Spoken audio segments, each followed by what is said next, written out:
नमस्कार,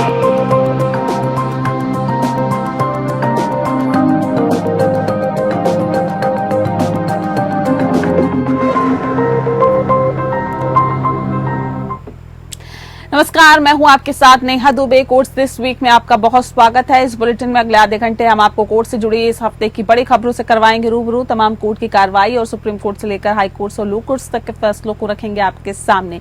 तो आइए शुरू करते हैं कोर्ट्स दिस वीक।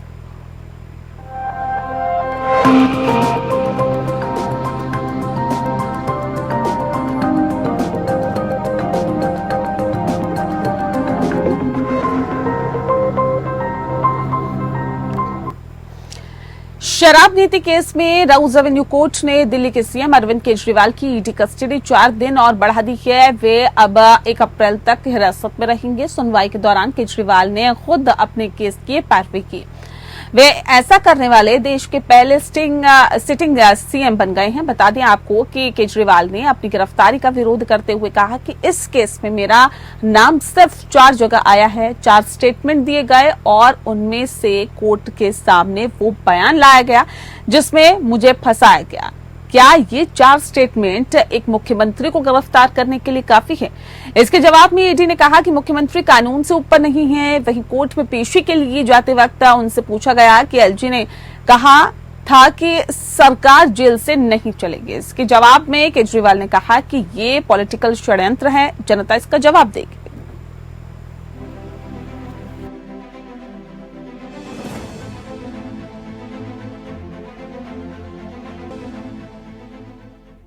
दिल्ली की नई शराब नीति घोटाले के मामले में गिरफ्तार दिल्ली के मुख्यमंत्री अरविंद केजरीवाल की याचिका पर दिल्ली हाईकोर्ट में सुनवाई हुई। ईडी द्वारा गिरफ्तारी और निचली अदालत द्वारा रिमांड पर भेजे जाने के फैसले को चुनौती देने वाली अरविंद केजरीवाल की याचिका पर सुनवाई के दौरान ईडी की ओर से पेश एएसजी एसवी राजू ने ये कहा कि उनको याचिका की कॉपी कल ही मिली है, इसका जवाब देने के लिए समय चाहिए। राजू ने कहा, याचिका पर जवाब देने के लिए हमें 3 हफ्ते का समय चाहिए। केजरीवाल की ओर से पेश वकील अभिषेक मनु सिंघवी ने कहा कि ईडी की तरफ से जानबूझकर सुनवाई में विलंब करने की ये कोशिश है। सिंघवी ने ईडी की तरफ से 3 हफ्ते का समय मांगे जाने का विरोध करते हुए कहा, केजरीवाल की रिमांड कल ही खत्म हो रही है, ऐसे में इस याचिका को आज ही सुना जाना चाहिए। उन्होंने कहा कि हमने ईडी के रिमांड के आधार को चुनौती दी है। कोर्ट ने ईडी से सहमति जताई और कहा कि हम ईडी को जवाब दाखिल करने के लिए समय देने पर विचार कर रहे हैं, इसकी आवश्यकता है। कोर्ट ने कहा, हम ईडी को जवाब देने के लिए संक्षिप्त समय देंगे। हमें केजरीवाल की याचिका पर ईडी का जवाब चाहिए, इनको जवाब देने के लिए समय दिया जाना चाहिए। इसके अलावा ये भी कहा गया कि ईडी उनके खिलाफ अपराध साबित कर पाने में नाकामयाब रही और बिना पूछताछ की गई गिरफ्तारी को मौजूदा कार्रवाई राजनीति से प्रेरित है। केजरीवाल के लिए पेश अभिषेक मनु सिंघवी ने कहा, ये एक ऐसा मामला है जो सीधे तौर पर बुनियादी ढांचे पर असर डालता है। सिंघवी ने कहा, मैं राजनेताओं में किसी विशेष पद वाले व्यक्ति के बारे में बात नहीं कर रहा हूं, बल्कि चुनाव के ठीक पहले एक मुख्यमंत्री को गिरफ्तार कर लिया गया। स्वतंत्र और निष्पक्ष चुनाव किसी भी लोकतंत्र का दिल होते हैं, उसके लिए क्या ये उचित है? Singhvi model code of conduct के लागू होने के बाद गिरफ्तारी हुई है और प्रचार से रोक दिया गया।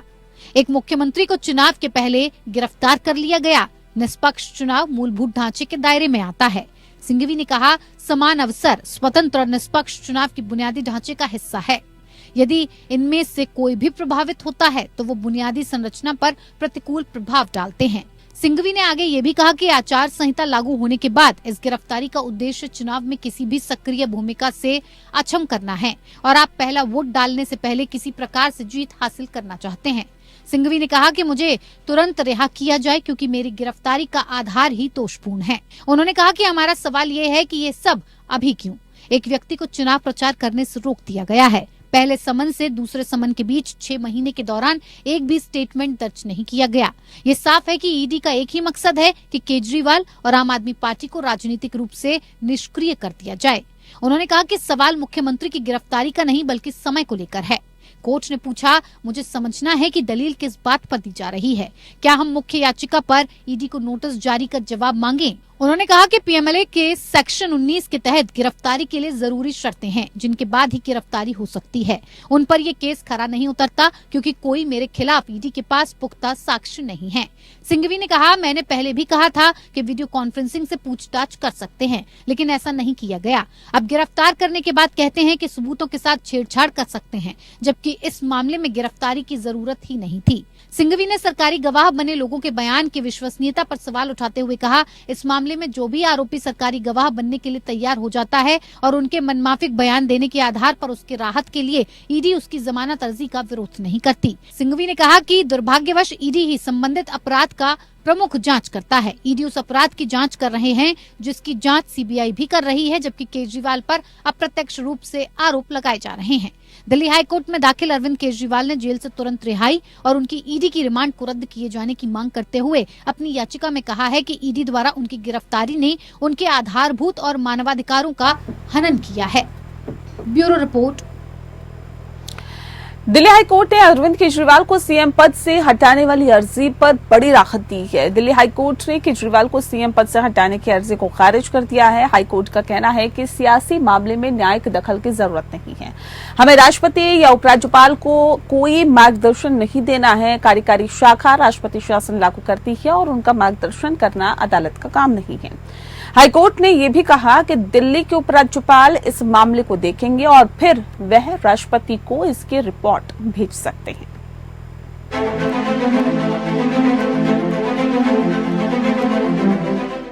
दिल्ली हाईकोर्ट ने शराब नीति के मामले में ईडी द्वारा गिरफ्तार किए गए अरविंद केजरीवाल को दिल्ली के मुख्यमंत्री पद से हटाने की मांग वाली जनहित याचिका को खारिज कर दिया है। एक्टिंग चीफ जस्टिस मनमोहन और जस्टिस मनप्रीत प्रीतम सिंह अरोड़ा की खंडपीठ ने मामले की सुनवाई की। दिल्ली हाईकोर्ट ने हिंदू सेना की याचिका खारिज करते हुए कहा कि इस मामले में कोर्ट की कोई भूमिका नहीं है। ये कार्यपालिका से जुड़ा मामला है। न्यायपालिका सियासी मामले में न्यायिक समीक्षा नहीं कर सकता। हाईकोर्ट ने यह भी कहा कि दिल्ली के उपराज्यपाल इस मामले को देखेंगे और फिर वो राष्ट्रपति को उसकी रिपोर्ट भेज सकते हैं। हाईकोर्ट ने याचिका खारिज करते हुए कहा कि ऐसी कोई संवैधानिक बाध्यता नहीं है कि अरविंद केजरीवाल अपने पद पर बने नहीं रह सकते हैं। जी ने आज कोर्ट के अंदर कोर्ट की परमिशन से अपने आप कुछ बातें रखने के लिए परमिशन मांगी और कोर्ट ने परमिट कर दिया। अरविंद जी ने कहा कि ईडी की इन्वेस्टिगेशन के दौरान जिन लोगों को विटनेस आरोपी बनाया गया उन आरोपियों की बार बार स्टेटमेंट नोट की गई। अगर हम बात करें 3 लोगों के बारे में, आज अरविंद जी ने कहा उनकी 5-5, 6-6 स्टेटमेंट रिकॉर्ड की गई। 5-6 स्टेटमेंट के तक जब तक रिकॉर्ड की गई जब तक अरविंद जी का नाम नहीं लिया, जब तक मनीष सिसोदिया जी का नाम नहीं लिया। उसके बाद जैसे ही मनीष सिसोदिया जी अरविंद जी का नाम आता है तो उसकी कोई भी आगे रिकॉर्डिंग नहीं होती है, कोई उनकी गवाही नहीं ली जाती है और उनको अप्रूवर बना के और उनकी बेल करा दी जाती है। ऐसा नहीं है। जो उनकी एप्लीकेशन लगी थी पुलिस रिमांड के लिए, उसमें जो ग्राउंड्स लिखे थे वो लीगली बिल्कुल सस्टेनेबल नहीं थे ग्राउंड, वो जिसको मैं कह सकता हूं कि बेबुनियाद ग्राउंड थे। पर केजरीवाल जी ने रिक्वेस्ट की कोर्ट को कि मैं व्यक्तिगत रूप से कुछ कहना चाहता हूं, जो कोर्ट ने अलाउ किया और उन्होंने बताया डिटेल में कि मेरे खिलाफ क्या एविडेंस है और कोई एविडेंस नहीं है, गवाह का बयान है या जैसे भी है। उसके बाद आखिर में उन्होंने कहा कि मैं पुलिस रिमांड को एज सच अपोज नहीं करता हूं और जितना भी आप ये चाहे मेरे को कस्टडी में रख सकते हैं, मैं पूरा कोऑपरेट करूंगा। उसके बाद हमने जज साहब को कहा कि ये हम जो कह रहे हैं कोऑपरेट करेंगे, इसका अर्थ ये नहीं है कि हमने जो ग्राउंड इनके लिखे हैं उनको मान रहे हैं। इनके ग्राउंड जो है वो हम अपोज कर रहे हैं कि इनके इन ग्राउंड्स पर पुलिस रिमांड नहीं दिया जा सकता। पर हमारा क्लाइंट खुद कह रहा है कि मैं पुलिस रिमांड दे दो, मैं कोऑपरेट करने को तैयार हूं, इसलिए शायद अब जज साहब ऑर्डर करेंगे।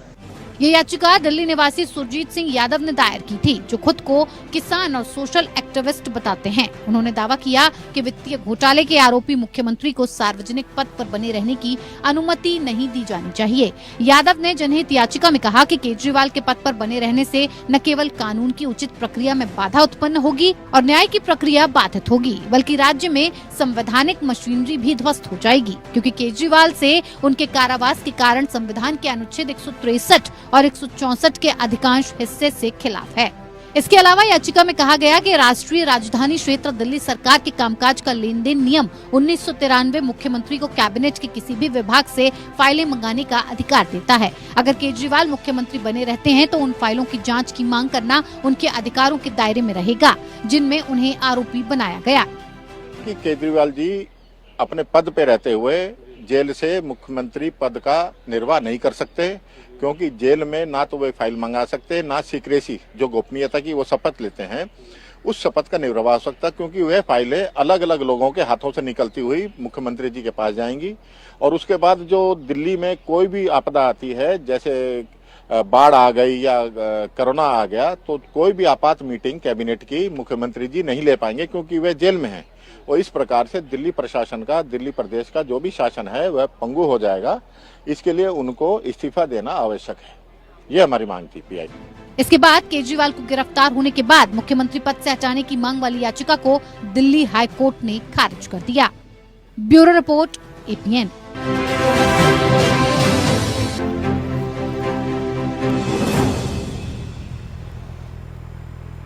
सुप्रीम कोर्ट ने 2013 में दिल्ली में मणिपुरी महिला की मौत की सीबीआई जांच का आदेश दिया। साथ में कोर्ट ने ये भी कहा कि अनसुलझे अपराध संस्थानों में सार्वजनिक विश्वास को खत्म करते हैं और सीबीआई जांच बेहद सोच समझकर असाधारण परिस्थितियों में की जानी चाहिए।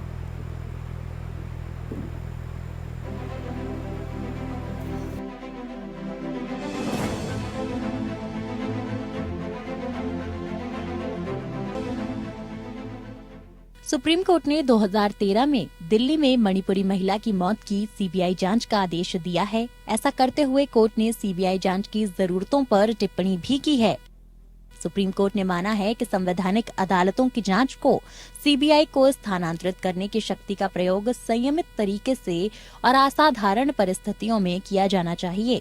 हालांकि संवैधानिक अदालतों को पूर्ण न्याय करने के लिए जांच को सीबीआई को स्थानांतरित करने पर रोक नहीं है और ये सुनिश्चित करना है कि मौलिक अधिकारों का कोई उल्लंघन न हो।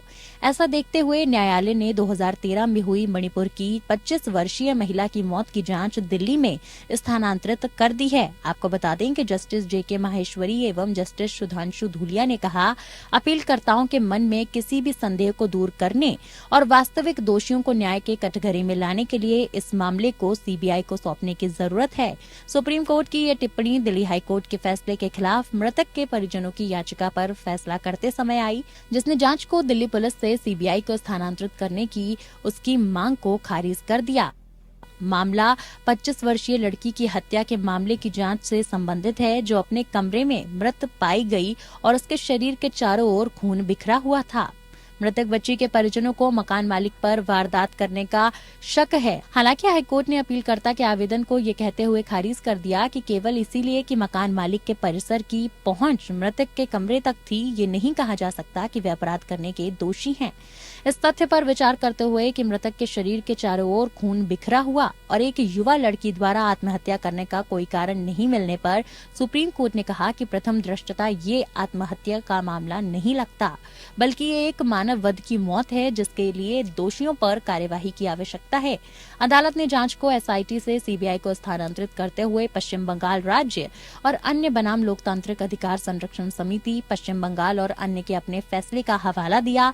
मामले में अदालत ने अन्य बातों के साथ साथ उन परिस्थितियों पर विचार से चर्चा की जिनके तहत संवैधानिक न्यायालयों को सीबीआई जांच के लिए निर्देश जारी करने का अधिकार होगा। ये देखते हुए कि मृतक के परिजन घटनास्थल से काफी दूर रहते हैं, अदालत ने जांच सीबीआई को सौंप। Bureau report, APN.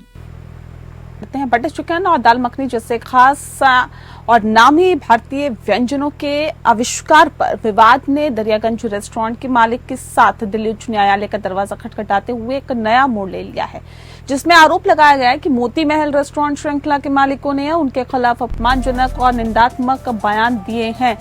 दरियागंज ने टिप्पणी के प्रयोग पर आपत्ति जताई है। टिप्पणी में कहा गया है कि वे दरियागंज में मेरी विरासत को छीन रही हैं, वे कितने बड़े धोखेबाज है। ये टिप्पणी कथित तौर पर मोती महल के मालिक ने की थी और कई अन्य प्लेटफॉर्म्स पर प्रकाशित हुआ था। दरियागंज की आपत्तियों पर विचार करने के बाद न्यायमूर्ति संजीव नरूला ने मोती महल को 2 सप्ताह में एक हलफनामा दायर करने के लिए कहा, जिसमें उनके दावे का विस्तार से उल्लेख हो।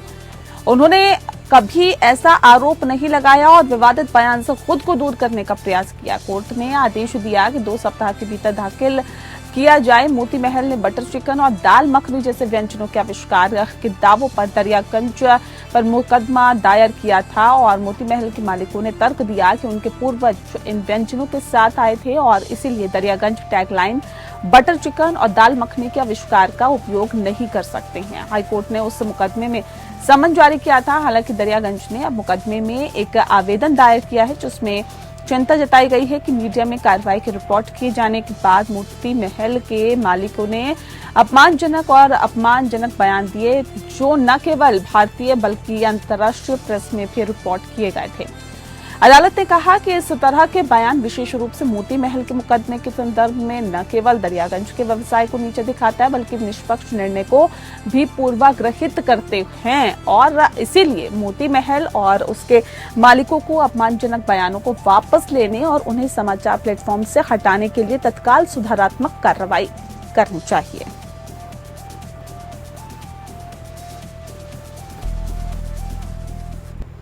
देश के जाने माने 600 से ज्यादा वकीलों ने चीफ जस्टिस डीवाई चंद्रचूड़ को चिट्ठी लिखी है। पत्र लिखने वालों में वरिष्ठ अधिवक्ता हरीश साल्वे से लेकर बार काउंसिल ऑफ इंडिया के अध्यक्ष मनन कुमार मिश्रा समेत तमाम प्रमुख नाम शामिल हैं। इन वकीलों ने चिट्ठी में न्यायपालिका की अखंडता पर खतरे को लेकर चिंता जताई है। इन वकीलों का कहना है कि कुछ खास समूह न्यायिक प्रक्रिया को प्रभावित करने की कोशिश कर रहे हैं और कोर्ट के फैसलों पर असर डाल रहे हैं। पत्र में कहा गया है कि ये समूह राजनीतिक एजेंडों के साथ ही आधारहीन आरोप लगा रहे हैं और न्यायपालिका की छवि के साथ खिलवाड़ करने की कोशिश कर रहे हैं। चिट्ठी में कहा गया है कि भ्रष्टाचार के मामलों में घिरे राजनीतिक चेहरों से जुड़े केसों में ये हथकंडे जाहिर तौर पर दिखते हैं। ऐसे मामलों में अदालती फैसलों को प्रभावित करने और न्यायपालिका को बदनाम करने के प्रयास सबसे अधिक स्पष्ट होते हैं। पत्र में कहा गया है कि कुछ खास समूह कथित तौर पर झूठे नैरेटिव गढ़कर न्यायपालिका के कामकाज की गलत छवि पेश करना चाहते हैं। ये समूह मौजूदा वक्त की अदालतों की तुलना कोर्ट्स के एक कथित स्वर्णिम युग से करते हैं ताकि न्यायिक फैसलों को प्रभावित किया जा सके और न्यायपालिका पर जनता के विश्वास को डिगाया जा सके।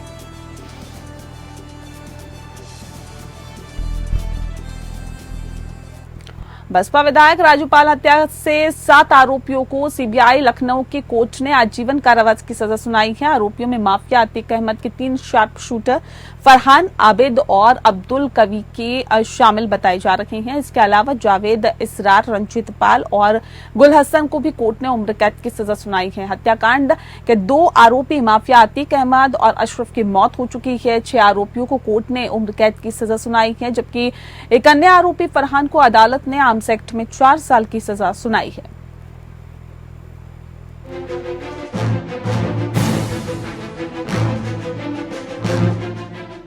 बीएसपी विधायक राजूपाल हत्याकांड में लखनऊ की सीबीआई कोर्ट ने सभी 7 आरोपियों को दोषी करार दिया है। अदालत ने 6 आरोपियों को उम्र कैद और एक को 4 साल की सजा सुनाई है। पुलिस हिरासत में मारे गए अतीक अहमद और अशरफ भी राजूपाल हत्याकांड में नामजद थे। अब जिंदा बचे सभी 7 आरोपी आबिद, फरहान, जावेद, अब्दुल कवी, गुल हसन, इसरार और रंजीत पाल को दोषी करार दिया गया है। लखनऊ की सीबीआई स्पेशल कोर्ट ने राजूपाल हत्याकांड के सभी आरोपियों को दोषी करार दिया है। कोर्ट ने 6 को उम्र कैद और फरहान को 4 साल की सजा सुनाई है। राजूपाल हत्याकांड मामले की जांच सर्वोच्च न्यायालय ने 22 जनवरी 2016 को सीबीआई को सौंप दी थी। पूजा पाल ने सुप्रीम कोर्ट में अर्जी दाखिल कर मामले की सीबीआई की जांच की गुहार लगाई थी। घटना के करीब 11 साल बाद सुप्रीम कोर्ट ने मामले की जांच सीबीआई को सौंप दी। राजूपाल की हत्या के साथ मौजूद देवीलाल पाल और संदीप यादव की भी मौत हो गई थी। 20 अगस्त 2019 को सीबीआई ने कुल 10 लोगों के खिलाफ चार्जशीट दाखिल की थी। एक आरोपी रफीक उर्फ गुलफुल प्रधान की मौत हो चुकी है। 19 साल पहले 25 जनवरी 2005 को तत्कालीन बीएसपी विधायक राजूपाल की प्रयागराज के धूमनगंज में गोलियों से भूनकर हत्या कर दी गई थी। विधानसभा चुनाव में माफिया अतीक अहमद के भाई अशरफ को हराने के चलते राजूपाल की राजनीतिक दुश्मनी के चलते हत्या की गई थी। अतीक अहमद और अशरफ ने गुर्गों के साथ मिलकर प्रयागराज में दिन दहाड़े गोली मारकर राजूपाल की हत्या कर दी थी। साल 2004 में राजूपाल बीएसपी के टिकट से विधायक चुने गए थे। उस चुनाव में समाजवादी पार्टी का प्रत्याशी और अतीक अहमद का भाई अशरफ हार गया था। नतीजों के 3 महीने के अंदर ही 25 जनवरी 2005 को अतीक गैंग ने राजूपाल पर हमला कर दिया। 25 जनवरी को विधायक राजूपाल SRN हॉस्पिटल से निकले थे। उसके काफिले में 2 कार थी। क्वालिस कार खुद राजूपाल चला रहे थे और उनके साथ की सीट पर रुखसाना बैठी थी। जैसे ही राजूपाल जीटी रोड पर पहुंचे, एक कार ने उन्हें ओवरटेक किया और तब तक राजूपाल के सीने में एक गोली लग चुकी थी। गाड़ी से 5 हमलावर उतरे और राजूपाल पर धुआंधार गोलियां बरसा दी। हमले में रुखसाना जख्मी हो गई, संदीप यादव और देवीलाल की मौत हो गई। राजूपाल को 19 गोलियां मारी गई थी। इसी राजूपाल हत्याकांड में उमेश पाल चश्मदीद गवाह थे, जो राजूपाल के रिश्तेदार भी थे। Bureau report.